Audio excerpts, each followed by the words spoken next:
All right, guys, so here we are. We have taken it from a controlled environment into a real life job. Now, I'm actually going to be grinding this and polishing this myself. I'm going to be using one of my favorite machines, which is an 820. It's a big block. It's got an upgrade. It's a big, heavy machine. I'm also going to be running a 55T, which is a 3-phase vacuum. So why are we doing this, guys? We just wanted to put a bit more of a spin on how to actually run a job. And I thought the best way to do it is for me to talk you guys through how I would take on a job. So this concrete that we have here today, it's horrible. It's probably 30, 40 years old. The client wants a low gloss floor. They want a low gloss floor because they want it to be nice and safe. They don't want it to be too slippery. So a high gloss floor would not be the best option for them. So we're giving them a low gloss floor. We haven't talked about matte and we haven't talked about coatings. We've just talked about bringing the polish at a lower level. So we've got about 120 square meters. We've got a lot of repair work to do, and the repairs were done yesterday. We had a contractor come in. He ripped up a lot of the carpet and the vinyl tiles that were actually on the job. So what we can see here is still the underlay from the carpet. You might think, oh, I need to take a little bit more off, but if we get cutting and cut down into the actual sand and aggregate, like a nice deep cut, which is what I'm going to show you, this type of thing on the surface shouldn't bother me or that machine, all right? So the first part of the day is what tool are we gonna put on the machine? I don't know that yet. That's why I've come to the job with an array of tooling. You can't go to the job with one set of tools. You can't just go to the supplier, pick up a set of single bond diamonds, softs, and now come to the job and start grinding. You need options, guys. You need to have a few different types of tools on you because the first half an hour to an hour of your shift is the most important. That's how you're going to set your day up. You're going to understand the performance of the machine straight away. You're going to understand the performance of the tooling. You're going to be controlling all the variables that's thrown at us. And in that first half an hour, we're working out what the production rate's going to be. That is key to the start of the day. Alrighty, so some of the key components when starting grinding, when I start grinding, is that I love to hydrate the floor. I love to get the moisture into the floor in order to keep the diamonds cool, to keep the stock at a density that the vacuum can pick it up and there's not a lot of airborne dust everywhere. So we require flowing water. So we've actually requested the actual client to put in a tap. There wasn't one here, but in order for us to actually do this job, that's what we require as concrete polishers. In turn, we also need power. So we've also got them to install 3-phase power, 32 amp. Now, if they could not install, we would bring a generator. You know, we'd probably bring in a 60 kVA generator plus, but we've got the power, we've got the water. Now, one of the key things on a job when I run it is ease of flow. Keep the job clean, keep everything out of the way. So my water point is here. I have a hose, and the whole point, if what I've actually done, I've come in, I've set up the job. Now, we've got about 120 square meters here. I don't want this hose running all over the job. So when I'm done with it, I want to get it up and keep it out of the way. So I've just mounted a screw up there on a wall, and I'm just going to keep my hose up out of the way throughout the whole job. So when I'm running through and I'm processing the floor, everything's clean. I can see where I'm going and I don't have hoses and a lot of crap lying on the floor. 5-second job, find a bit of timber, a screw and a hook, get it up out of the way. Trust me, it will save your headspace. All right, guys, so let's talk about the importance of hydration, actually getting moisture into the floor. Now, it's not dumping a lot of water so there's a lot of water on top of the surface. The whole reason why I'm doing this is I want the concrete to draw the water in. Because when we start grinding, we're generating a lot of heat, and the more moisture that's in the floor, the more moisture gets drawn up from the heat and keeps those diamonds cool and keeps them in their happy spot. So the first thing that I do before I get to a job is really saturate the floor. I haven't even looked at my diamonds yet. I haven't even plugged anything in yet. I'm setting up the floor ready to start processing for the day. So I'm really just lining that baking tray before I start baking. All right, guys, so let's talk about tooling. So if we can come down here now and actually just see the surface that we're working with, it's very smooth. It's had a carpet tile on there. There might even be a chance that there's going to be some hydration marks in here. Hydration marks from the previous flooring covering that was on here. Now that was all outlined in the sales process. The clients are aware that that might be a possibility and it's been ticked off and it's A-OK. So let's talk about tooling. So I do have a very smooth profile or a very smooth surface on the actual slab right now. So what I'm looking for is a tool that's going to really bite into the concrete and get me down into the happy spot, the sand, the aggregate, where the actual diamond tools love to be. That's where they love to play. They love to play in the abrasive material because guess what? That's what keeps diamonds open. We're not looking for a really refined scratch pattern, or we're not looking for a really smooth finish now when we're using a 30 bond diamond, which is going to be the chosen diamond to start this process. We're looking for a nice, rough, rugged scratch pattern. And we'll have a look at that more in depth when we actually start the machine. So we've got some tooling here. This is just my basic tooling kit that I take to a job site. And we have got some hard bonds in here. We've got some triples in here as well. Let's talk about a triple. That's a triple bond diamond there, and that's really used for very soft concrete or very abrasive concrete. So anything that's like rain damaged, or if you're trying to grind back exposed aggregate, that's a really great tool to do it. So it's definitely probably the tool that I'm not going to put on today. So what I'm actually looking for is like a single diamond to actually get into that depth to start cutting. But I also am not sure on what this concrete's going to do yet, so I'm going to try and back it off a little bit by putting a medium bond diamond in that combination. So the machine I'm using is an 820 and it takes 18 diamonds. Why am I using 18 diamonds? Because I want to cut as flat as floor as possible. If I was ripping up some glue right now or prepping, I probably would go into a half set of diamond, being 9, in order to follow the floor and just put a key in there or rip up whatever covering's on there. But I am mechanically polishing and I'm going to run a full set being 18 diamonds. So I've got the option here to run a what have we got here? Blah, blah, blah, blah. So I've got a double hard, all right? So I've got 18 double hards. So that could be a good place to start, and I may need to back down to that. But I'm gonna send it a little bit hard so far, like at the start, because I really want to get production roaring at the start. So I'm actually gonna go into a single medium. This is a single medium. This is a Works tooling. They make great tools. This is a single rocks diamond. It's a medium, and I'm going to match that up with a double, being the combo. So 9 single, 9 doubles, and they're going to stagger themselves around the plates, okay? So I'm using the single to get in there and cut deep. That's my tooth, that's my sawing motion. I really want to get that single in there to start ripping away that top surface and start grinding the concrete. And then I'm going to ask this double just to go, hey, back up a second, Mr. Single. I just want your wear rate to be not going through, like not wearing really quickly. So this double can actually, minimize the wear on this actual single. All right, so it's not like running a full set of singles. I'm getting the best of both worlds. All right, so I'm getting the aggressive cut and I'm backing off my wear rate with this double. So that's what I'm going to start with. 18 of these, 9 of each, and let's see how these perform. All right, guys, here we are. We're putting on our combination diamond and we're putting them on these ready lock plates. All right, these are common. This is an old school plate. I do believe that Husqvarna have changed around their plating system now, which is fine. But if you do have this older version, this is just a ready lock plate. And once your diamond's on there, it just goes and hooks onto the actual machine. This is a three-headed machine. This is a dual drive machine. Let's talk about the dual drive quickly and what it is. Basically, the dual drive is 2 motors that control 2 different components of what's happening under this machine. We have a small motor at the back, which is spinning this planetary around. That is the planetary. It's like planets orbiting. Yeah, the planetary is moving around. And in turn, we've got the big motor up here, which is an upgrade, and that is what's spinning these actual discs, okay? So the beauty of this, what I love about this machine is that we can control these 2 components independently.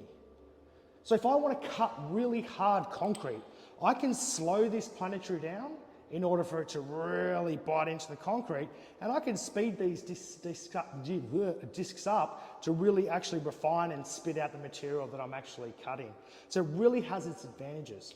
Here's a simple way to think about it. This is, if we just stuck this machine right now in one spot and turned it on, it's going to create a big donut, all right? And it's gonna cut as deep as whatever your diamond segments are, all right? It'll cut down, if your segment's 14 millimeters, it'll cut a big donut down 14 millimeters, all right? This machine will do it. So the whole aim of the game when we're running a machine like this is to create a donut on the floor and push it around the surface. All right, we want to get down to our cut and we want to push it over the actual floor.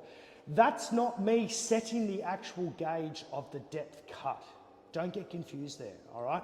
This isn't me setting it to a depth and pushing it through. That's where the operator's skill level comes in. As an operator, we need to understand on how the actual concrete's looking and what depth they're at in order to actually start processing the floor. So the machine's going to be telling us where we are, all right? The machine being how deep we're cutting. So as an operator, we're feeling the lips, we're feeling the heat, we're feeling the texture. We've really got to drive this animal home, all right? So that's a real basic way, and it's actually a basic introduction on the machine that I'm going to be using and its capabilities. All right, the other great advantage to this machine is it can run same direction. Now, same direction, this could be a bit confusing for guys that aren't familiar with this machine. So unlike other machines out there where the planetary is running, let's just say it's running to the left, and then the discs are running to the right, all right? So basically what that's doing, it's generating all its cutting power and all its torque to the center of the machine. Okay, so you've got your planetary running this way, you've got your disc going that way, so everything's being cut like this, central, all right? There's nothing wrong with that.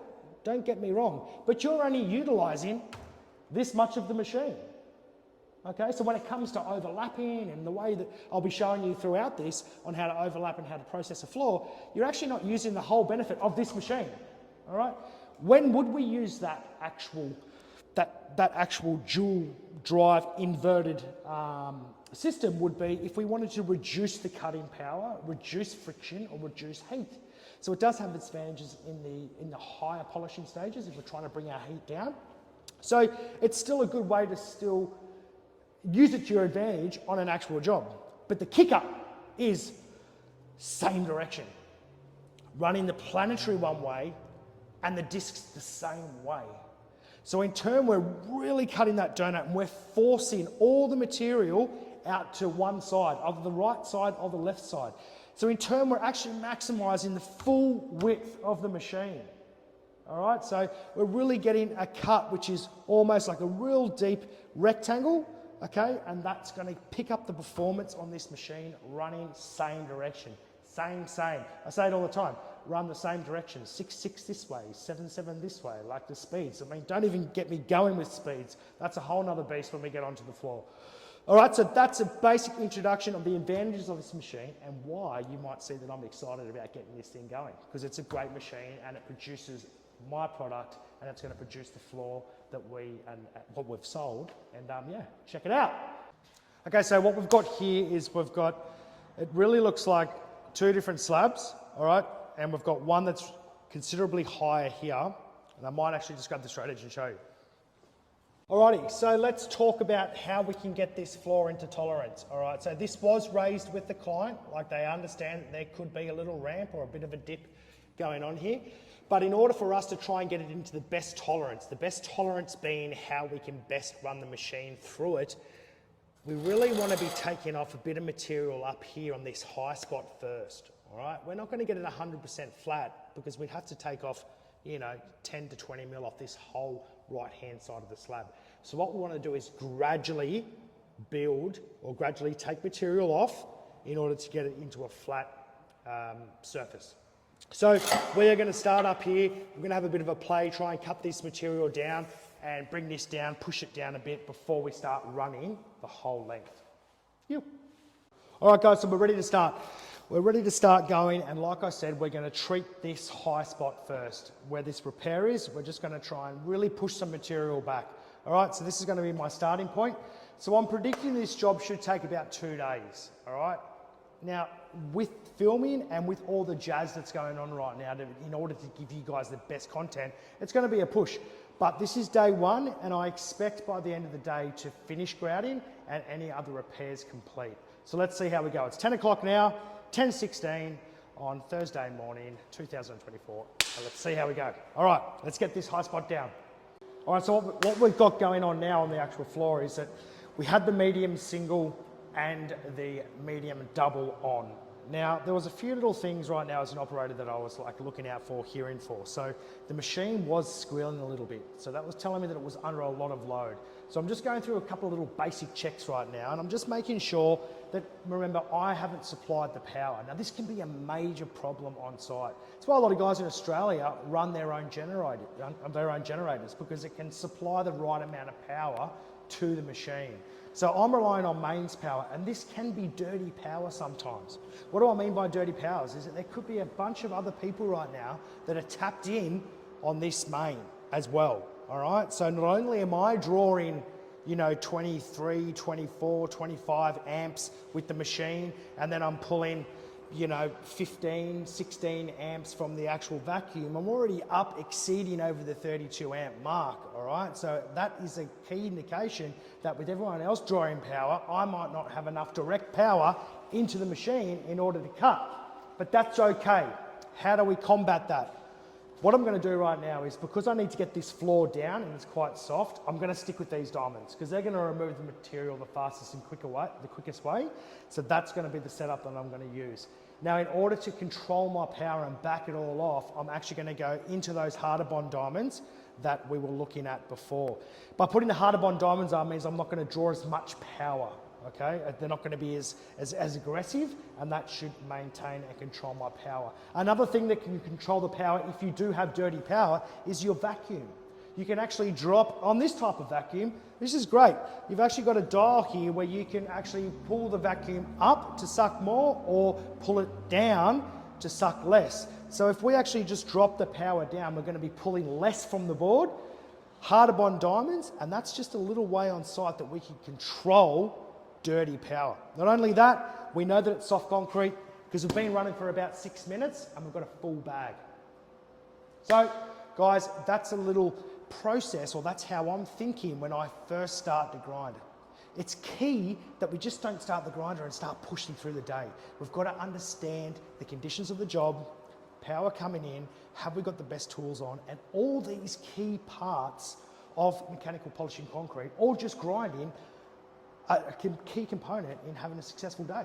So, all right guys, so we've done we've done 3 passes just in this area right here, right now, and that's in order to try and get this high spot down, or this slab down a little bit lower, and we've been pushing out the material as we go along. So we're almost there. I reckon one more pass, which will should take out this last little lip here, and then I'll do another 2 to 3 runs back out that way, so I'm not just leaving the machine trying to get this low. Just remember that, guys. If you're trying to get low spots down, you've got to push material away, whichever way it may be. You can't just bring it down, because what you'll do is you'll just make a dirty big trench, all right? And you won't be able to recover from that because you can't put concrete back. So if you're taking material out of a localized high spot area, make sure, like as you can see here, you keep pushing it back. All right, let's get back into it. All right guys, so we've actually now taken down that high spot and we're going to check it with the level. But firstly, I want to get the dust off the floor. These machines can leave a bit of residual dust. Now, in order to clean the actual floor, trust me guys, don't get a broom and start trying to broom it around. Yeah? Work safe, think safe, have the right stuff on hand, all right? Just having a simple 2-inch hose that clicks directly to your 3-phase vac. If you can just manage your dust and just keep it all on the ground and just suck it up.